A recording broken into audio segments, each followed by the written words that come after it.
이번 주간은 대한민국 해방을 기념하는 8.15를 맞이하는 주간입니다.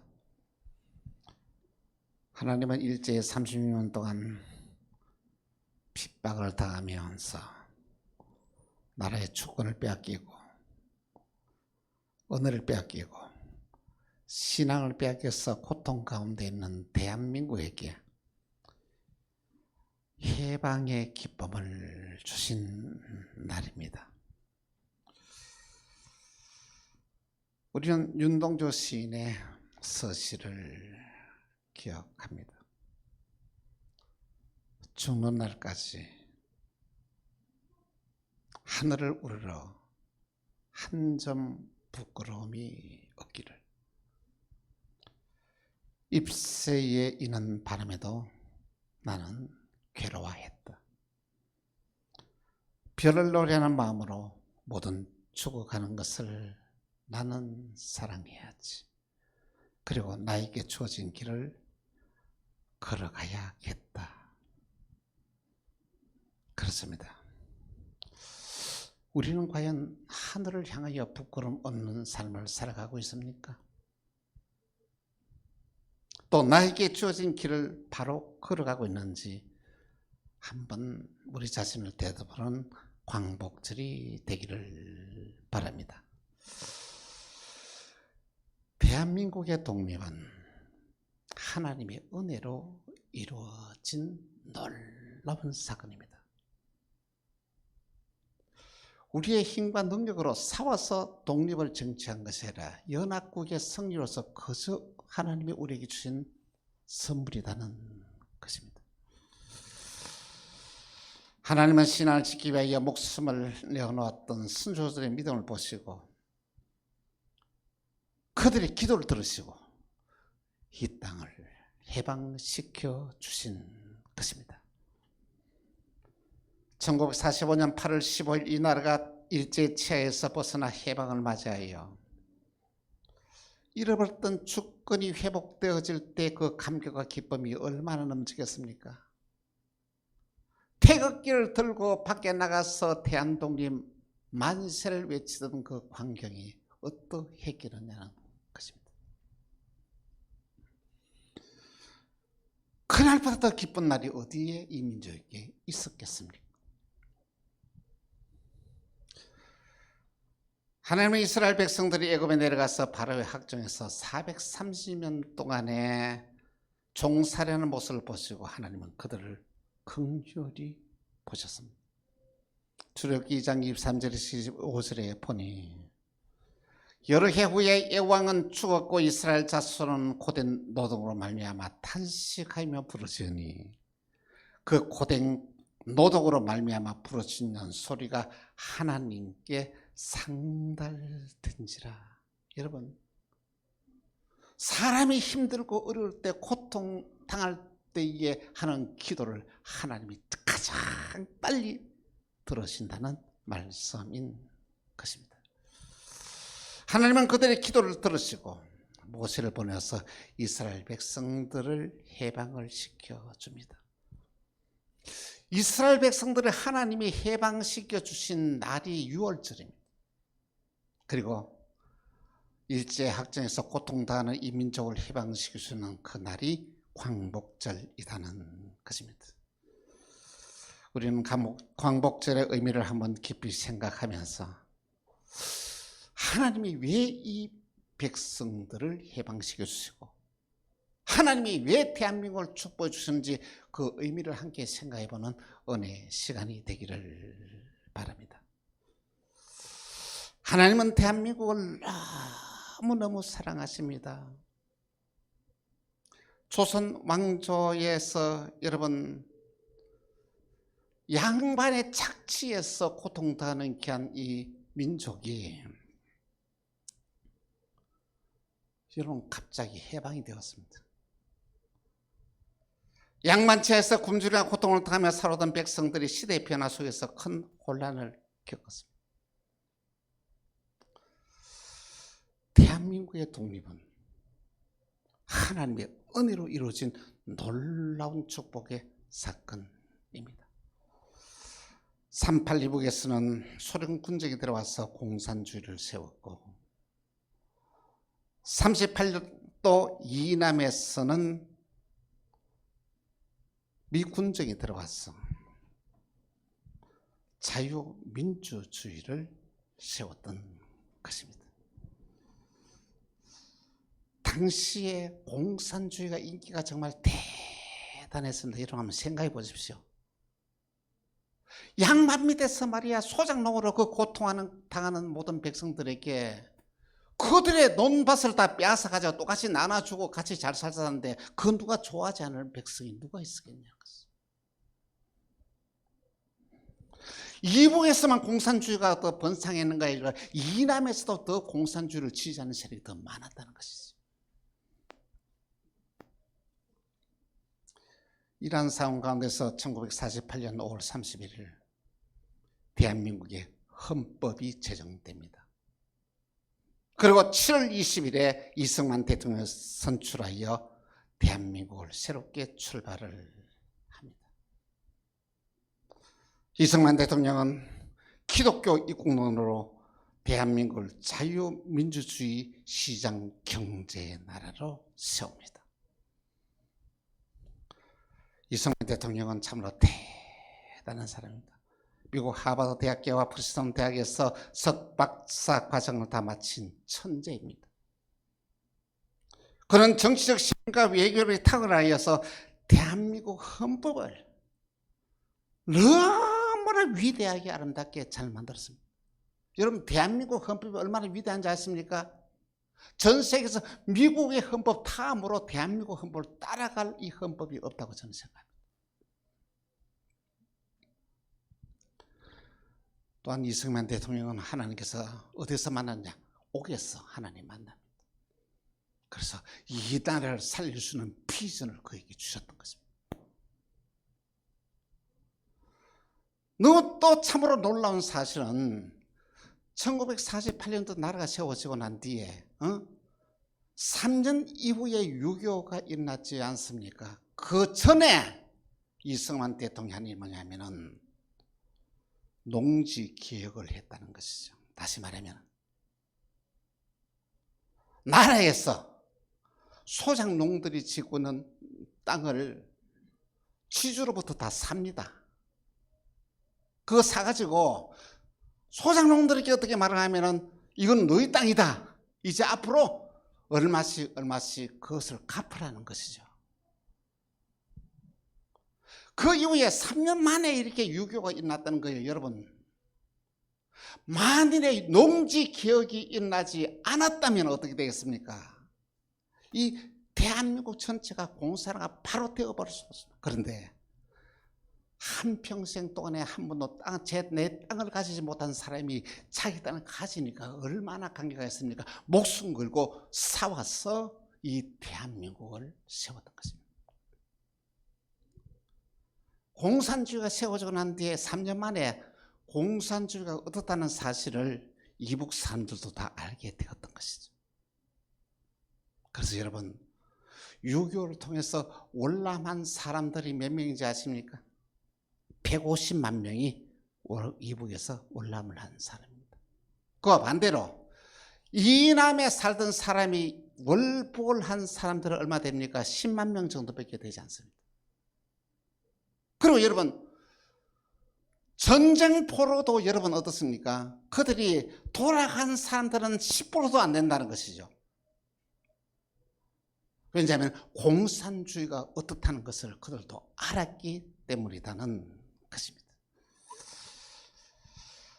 하나님은 이승만 대통령을 통하여 이 나라의 번영과 국방, 경제, 외교에 탁월한 지도자 그를 세웠던 것입니다.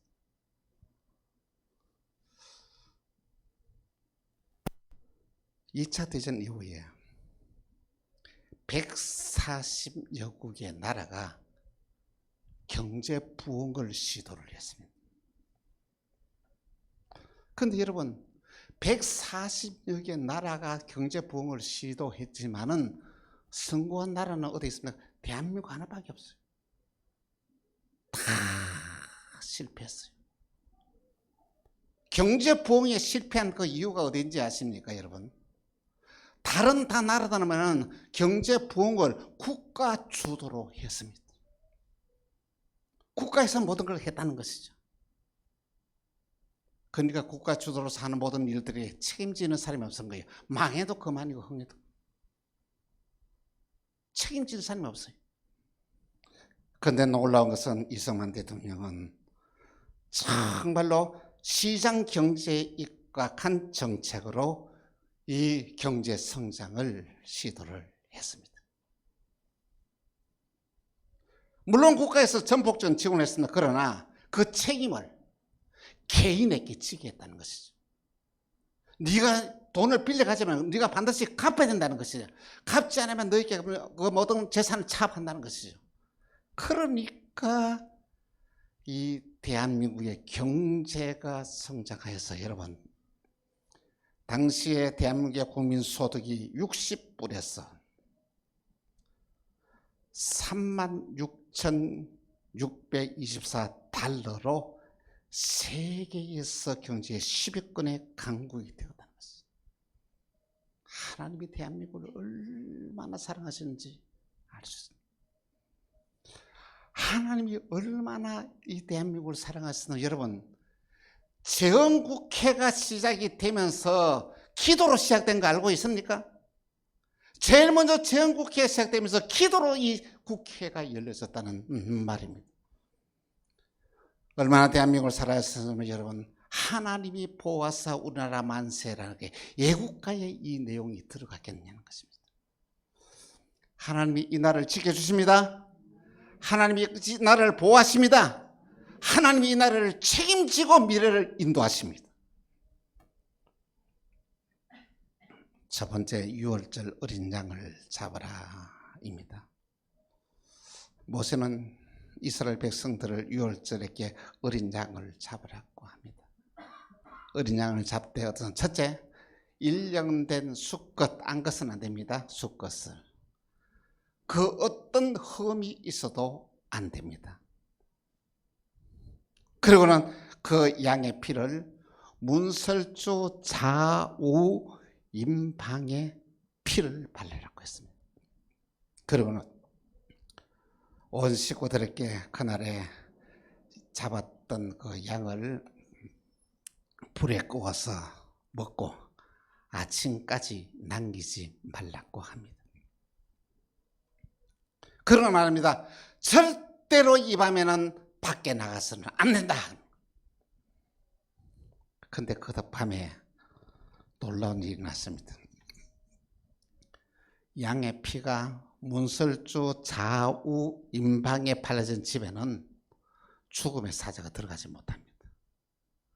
그 피가 발려 있지 않는 가정에는 죽음의 사자가 들어가서 그 가정에 맏아들이 죽게 됩니다. 왕의 세자로부터 종의 일까지 죽을 뿐만 아니라 짐승도 첫 번째 난 짐승들은 다 죽는 일이 일어났습니다. 출애굽기 15장 5절에서 6절에 보니 애굽 땅에는 모든 처음 난 것들은 왕위에 앉아있는 바로의 장자로부터 맷돌 뒤에 있는 몸종 장자의 모든 가축의 처음 난 것까지 죽으리니 애굽 온 땅에 전무후무한 큰 부르짖음이 있으리라. 여러분 어떻게 한번 상상해 보십시오. 아니 갑작스럽게 그날 밤에 말이야 내 맏아들이 그렇게 건강했는데 죽는 거예요. 얼마나 놀랐겠습니까? 심지어는 세자까지라도 말이야 그렇게 건강하게 살던 세자도 그날 밤에 바로 죽는 거예요. 애굽 왕과 그 신하들은 지금 난리가 났습니다. 그리고 애굽 사람들 말합니다. 이스라엘 백성들에게 너희가 여기서 빨리 이곳을 떠나라. 그때 이스라엘 백성들이 말합니다. 그냥 못 가요. 우리가 이날까지 당신들을 위해서 한 게 얼만데 보상해내라는 것이죠. 그래, 보상 어떻게 할까? 종들 다 알잖아요. 집에 무슨 보물이 있다고 하잖아요. 그 집에서 가장 귀한 보물들을 다 요구합니다.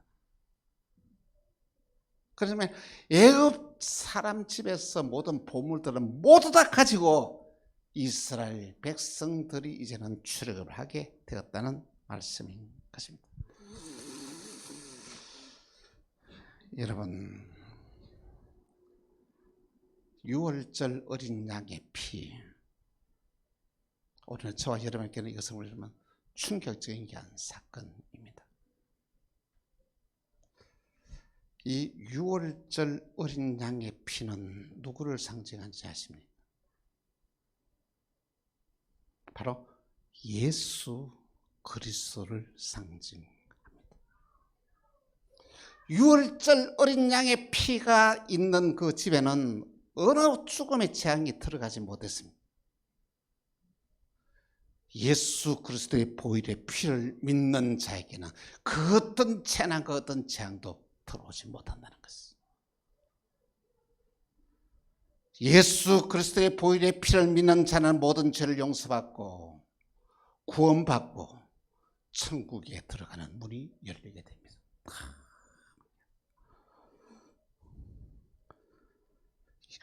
이 피는 생명을 상징합니다. 레위기 17장 11절에 이렇게 말하고 있습니다. 같이 시작. 육체의 생명은 피에 있음이라. 내가 이 피를 너희에게 주어 제단에 뿌려 너희의 생명을 위하여 속죄하게 하였나니 생명의 피에 있으므로 피가 죄를 속하느니라. 할렐루야. 피가 죄를 속하느니라. 여러분, 그렇습니다. 구약의 모든 성도들은 유월절 피를 믿음으로 말미암아 다 구원을 받았습니다.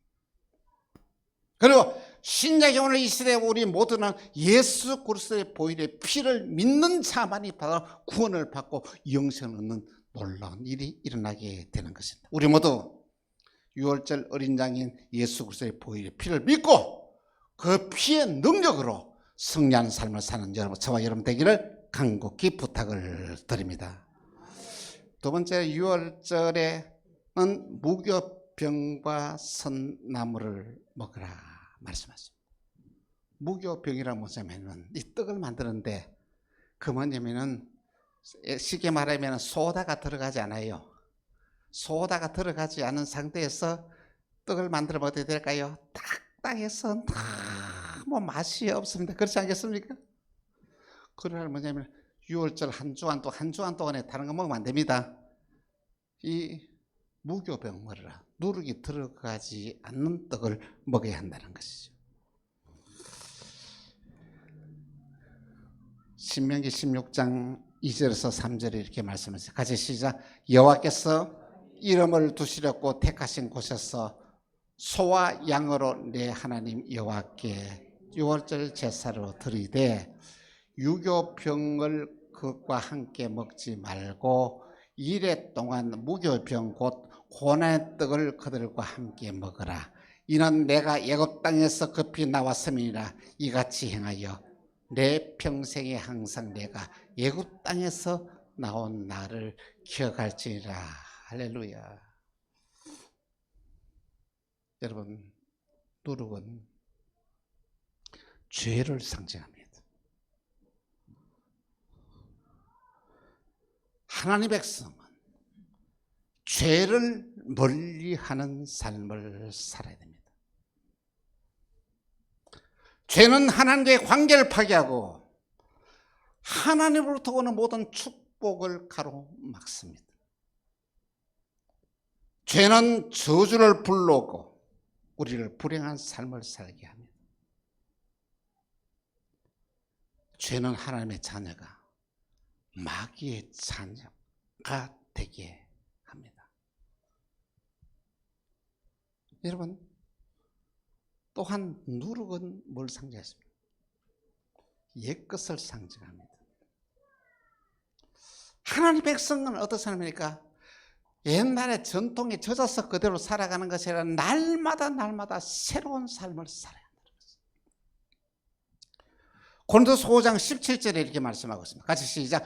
그런즉 누구든지 그리스도 안에 있으면 새로운 피조물이라. 이전 것은 지나갔으니 보라 새 것이 되었다. 여러분, 새로운 피조물의 삶은 초능력의 삶을 살게 됩니다. 초능력의 삶을 살아가는 사람은 어느 누구도 당할 사가 없습니다. 새로운 피조물은 창조의 능력으로 살아갑니다. 항상 새로운 것이 떠오르게 되고 새로운 일들을 시작하게 된다는 것을 그 누가 당해내겠습니까? 새로운 피조물과 경쟁해서 이길 사람은 아무도 없습니다. 또 새로운 피조물은 부활의 능력으로 살아갑니다. 부활의 능력의 사람은 절망을 희망으로 바꿉니다. 실패를 성공으로 바꿉니다. 죽음을 생명으로 바꿉니다. 여러분, 하나님 백성에게 왜 일주일 동안에 누르고는 떡 무교병을 먹으라고 하신지 아십니까? 맛도 없고 딱딱하고 없는 걸. 그것은 고난을 잊지 말라는 뜻입니다. 여러분, 하나님은 이 고난을 통하여 우리에게 엄청난 은혜와 축복을 더하여 주십니다. 고난을 통하여 죄를 깨닫게 되고요. 고난을 통하여 하나님을 바라보게 되고요. 고난을 통하여 축복받는 귀한 비밀을 알게 된다는 것입니다. 여러분, 눈물의 빵을 먹어보지 않은 자와 인생을 상담하지 말라는 교훈이 있습니다. 고난을 겪지 않은 사람에게 그 뭐 나올 게 뭐 있겠습니까? 없다는. 그리고 고난은 하나님이 우리에게 주시는 큰 축복인데, 오늘 저와 여러분들은 뭐냐면은 고난을 통해 나를 깨뜨리고 고난을 통해 하나님을 만나고 했던 이 고난을 여러분들 잊지 말아라는 것이죠. 고난을 잊지 않은 사람들은 다시금 그 고난이 그에게 찾아오지 않습니다. 무교병과 섬나무를 먹으라는 이 주님의 음성에 여러분들 귀가 열리시기를 간곡히 부탁을 드립니다. 세 번째, 광복의 축복입니다. 금년에 광복 70주년이 되는 축복의 해입니다. 하나님은 이 광복을 통하여 잃어버렸던 주권을 찾게 하셨습니다. 잃어버렸던 내 이름을 찾고 자유를 찾고 신앙을 찾게 된 것이 이 광복절입니다. 일제 30년 동안에 가장 핍박을 당한 세력이 누군지 아십니까? 기독교인들이었어요. 예수 믿는 사람들만 잡아서 그렇게 고통 가운데 살게 했다는 것입니다. 일본 제국은 일본 천황을 하나님이라고 섬기겠습니다. 경배하겠습니다. 일본 제국은 천황을 섬기는 것을 국가로 제정하여서 그 일에 반대하는 자들은 모두 다 옥에 가두고 죽였습니다. 한국교회는 일본 천황을 섬기지 않다가 수많은 많은 목사님, 장로님, 성도님들이 목숨을 잃었습니다. 한국교회는 이 순교자의 피 위에서 세워진 교회가 한국교회입니다. 그래서 2000년의 기독교 역사 가운데서 대한민국만큼 빨리 이렇게 교회가 부흥한 데는 대한민국밖에 없다는 것이죠. 정말 대한민국은 대단한, 하나님이 엄청나게 축복한 나라가 이 대한민국이라는 것 잊지 마시기를 바랍니다. 사랑하는 성도 여러분, 광복절의 바른 의미를 우리 다시 한번 생각해 보십시다. 하나님은 대한민국을 너무 사랑하십니다. 얼마나 사랑하셨으면 하나님이 보아서 우리나라 만세, 이것이 애국가에 들어있겠습니까? 그리스도인들이 이 시대의 사명을 감당하는 삶을 살아야 됩니다. 그리스도인들은 불의와 죄와 타협하지 아니하고 진리와 정의를 위해서 싸워나가야 합니다. 그리스도인들은 이 나라를 살아가면서 백성들에게 생명이 되는 복음을 전하는 삶을 살아야 됩니다. 한국 교회가 복음을 전하는 일에 전력을 다한다면 이 나라는 망하지 않습니다. 그리스도인들은 이 날 위해 기도해야 됩니다. 여러분, 이 날을 위해서 여러분 얼마나 기도합니까? 하루에 1시간을 기도합니까? 30분을 기도합니까? 10분을 기도합니까? 아니면 1분이라도 기도합니까? 여러분, 이 날을 위해 기도해야 됩니다. 왜 기도해야 되느냐? 그 기도가 바로 저와 여러분을 위한 기도다. 이 나라가 잘 돼야 저와 여러분이 평안한 삶을 살고 축복된 삶을 살 수 있다는 말입니다. 우리는 이 나라를 다스리는 행정부를 위해 기도해야 됩니다. 특별히 공무원들을 위해 기도해야 됩니다. 공무원들이 진정한 이 나라의 봉사자가 될 수 있도록 기도해야 됩니다. 우리는 법을 제정하는 국회를 위하여 기도해야 됩니다. 잘못된 법이 만들어지면은 저와 여러분의 모든 이 자유를 빼앗고 모든 축복을 빼앗는다는 것이죠. 잘못된 법이 만들어지지 않도록 이 국회의원들 위하여 여러분 기도해야 됩니다. 그리고 우리는 사법부를 위해 기도해야 됩니다. 판사들이 양심을 가지고 판결할 수 있도록, 판사들이 헌법 정신의 기준으로 판단할 수 있도록 우리는 기도해야 된다는 것이죠. 이 판사가 마지막 보류 아닙니까? 판사가 타락하면 이미 끝나는 거예요. 그렇습니다. 우리 모두 광복의 의미를 바로 깨닫고 참된 신앙으로 오늘 저와 여러분에게 주신 이 나라를 위하여 주어진 귀한 사명을 감당하는 저와 여러분 다 되시기를 주 예수 이름으로 축원합니다.